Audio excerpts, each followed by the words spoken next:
ही guarantee कोणाला होती? बायकोने नवऱ्याला दिली, नवऱ्याने बायकोला दिली, बरोबर आहे. मोदीने सुद्धा कोणाला गॅरंटी दिली? आता ती निभावली का? त्याच्या गॅरंटीवर तू विश्वास कसा ठेवायचा?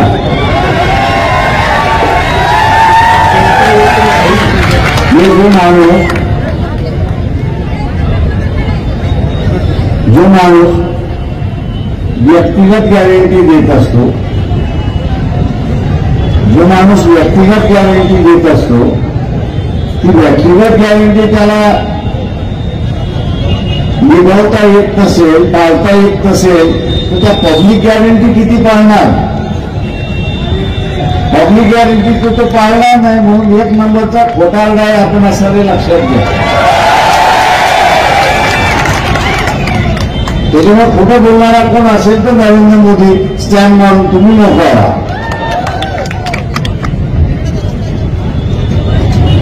त्याच्या हातात दुसरं खोटारडं पण चालले. या हिंगोलीमध्ये वसुली करणारा कोणी आहे का? काय त्याचं नाव? तो गल्लीतून वसुली करतो ना.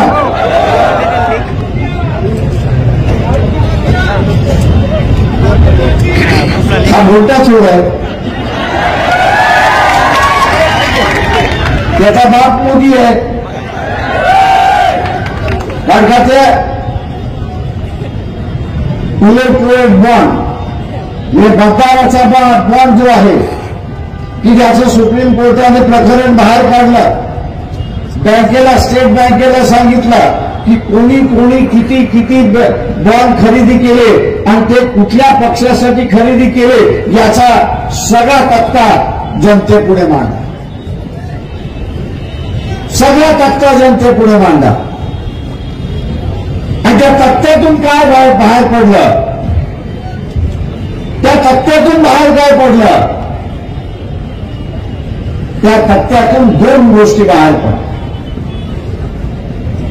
ज्यांच्यावरती ईडीची धाड आली,